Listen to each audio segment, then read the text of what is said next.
Hi everyone. So yesterday I put out a question asking what you guys would like to see on the channel.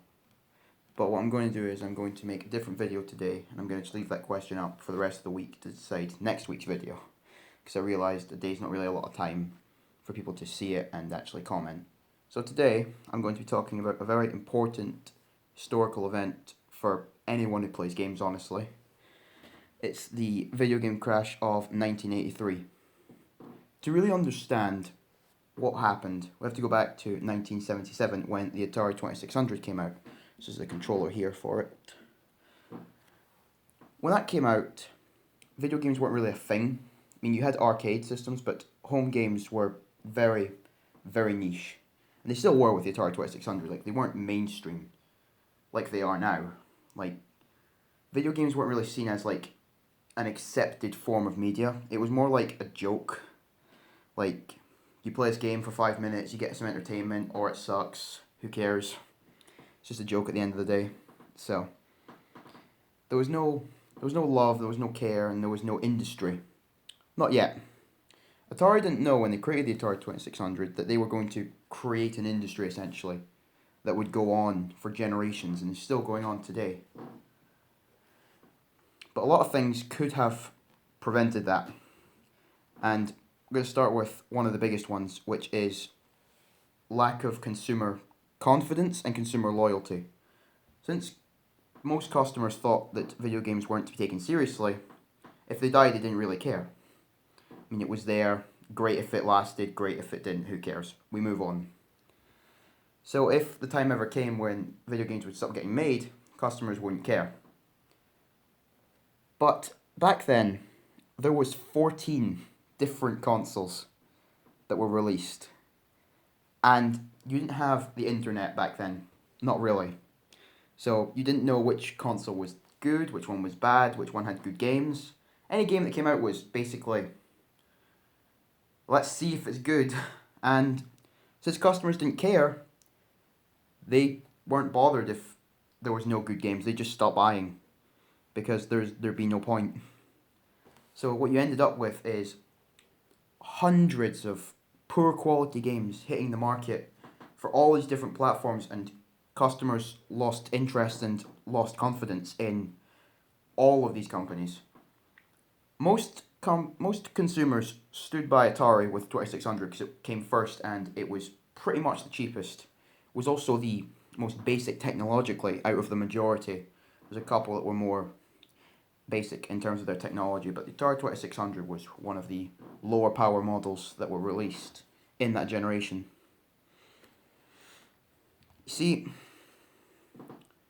there was no standards yet. There was no rules. Anyone could make a game for the Atari 2600. Anyone could make an Atari 2600 because there's no custom parts in the Atari 2600. If you could find the right set of chips, you could make an Atari 2600 and sell it legally. And a company actually did, called Coleco, who had their own console in second generation, the ColecoVision.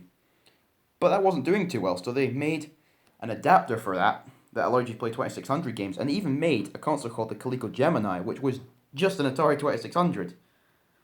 Back then, there was no rules, and that means consumers don't understand what to do, and that meant that they weren't buying anything. So that covers two of the biggest points: lack of consumer knowledge, lack of consumer interest, and then the fact that there were so many consoles, you just didn't know.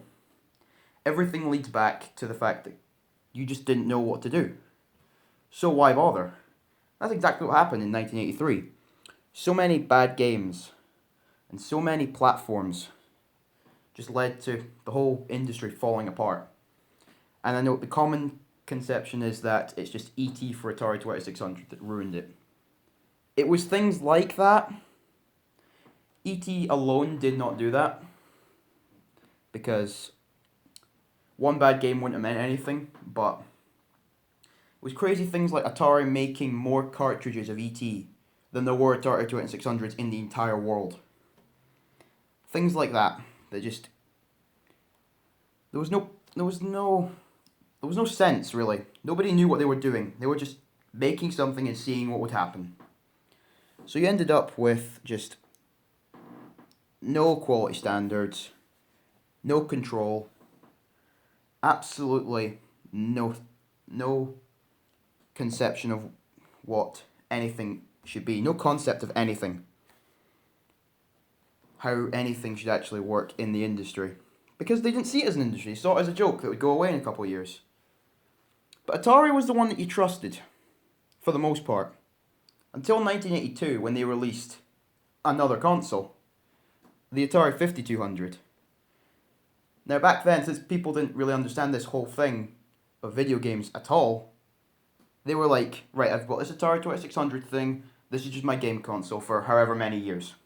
Like any other electronic appliance back then.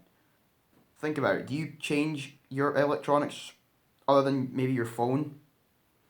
You don't go out and buy a new toaster every 3 years. You don't buy a new fridge. It's just your fridge and your toaster till it breaks. And that's what people thought the Atari 2600 would be. That's your game console till it breaks.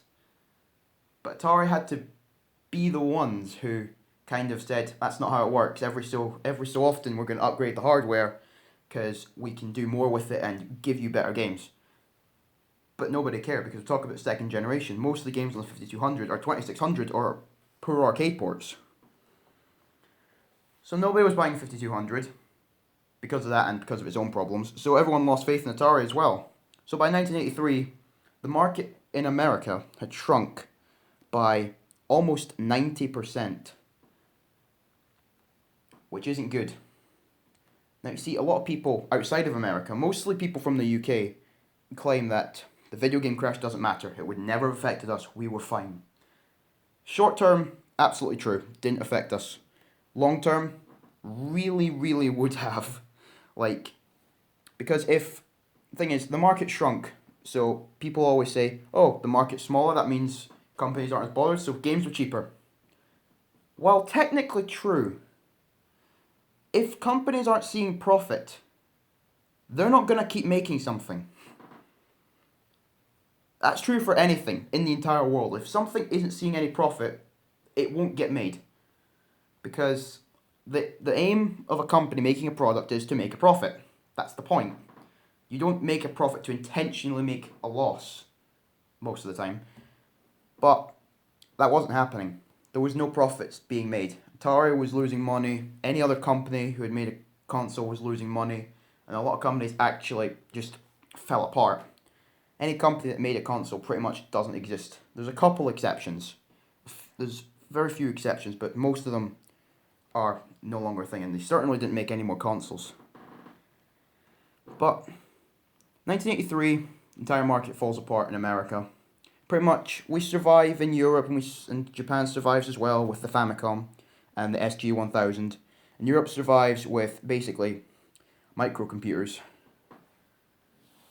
But PC gaming was on the way out as well, because there was the same problem. Like, even today, PC gaming still has kind of the same problem, in that it's too complicated, there's too much choice.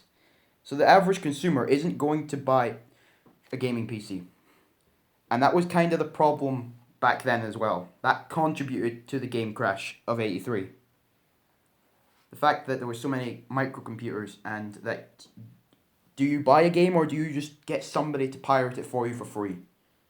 And all the games were dirt cheap, so it's like, what's good, what's bad, what's legitimate, what's fake?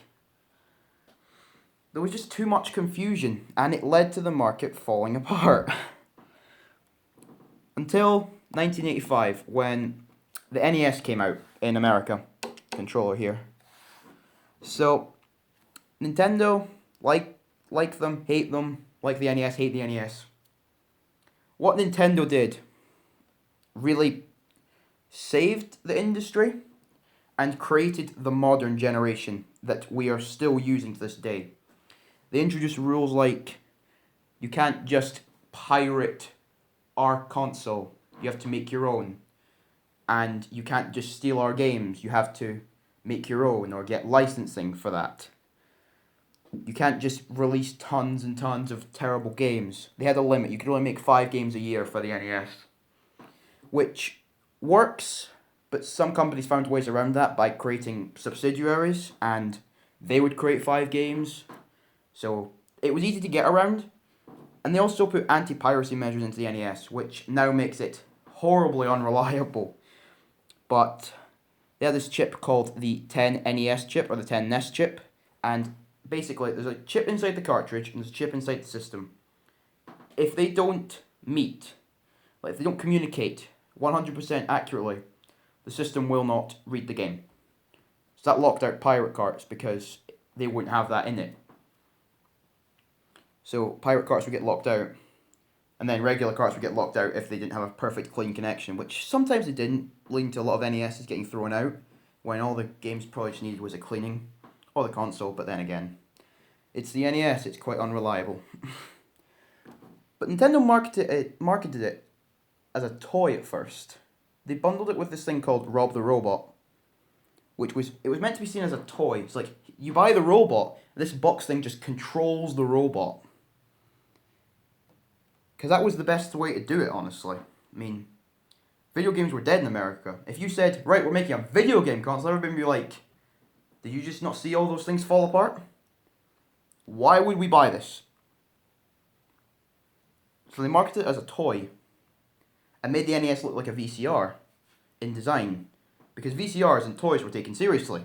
Video games weren't. And over time, as the NES got more popular and got into more households, they started just saying, right, okay, it's a game system. They stopped selling Rob the Robot, and then it was accepted as a game system, and games continued until today. But Nintendo weren't gods, right? Everything they did was not perfect. There was one thing in particular which they introduced, which is not ethical at all, but nobody knew that. It wasn't decided. So they had this rule where if you made a game for the NES, you could not make that same game for anyone else. It was on the NES and it was staying on the NES. So Sega Master System didn't get that game. Atari 7800 didn't get it. Any of those other platforms, the third generation, they weren't getting that game because Nintendo made you sign that contract and you had to stay with them. So unfortunately, that means that no other console really got a chance in America. In Europe, however, different story. Basically, Sega comes along and does the same thing Nintendo did, just in Europe with the Master System. So the Master System is basically the NES of Europe, even though the NES does exist here. It's just much rarer and less common. So, in the end, the game crash of '83 could have really drastically affected anyone who plays a video game. Anyone who's ever played a video game and enjoyed it was affected by this, or would have been, had something not happened. If Nintendo or Sega hadn't have come along and fixed everything, then the market could not be here. I mean, they probably still have it in Japan because the Famicom was successful coming out in '83. But I mean, you might have you probably still have PC gaming, although it probably have disappeared throughout the '80s and '90s and then made a resurgence. And even then, it probably wouldn't be as popular as it is today. But home console gaming probably wouldn't have existed. Definitely would not have been the same as it is now. So,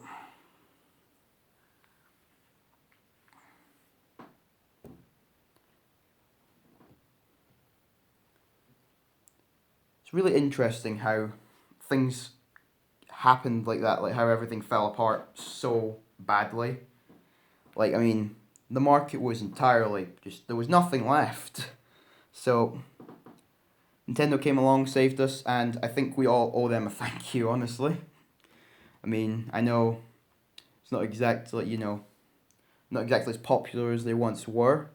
They're more seen as a kids company. Although, actually, if we just address that, Nintendo have always marketed to kids, unintentionally.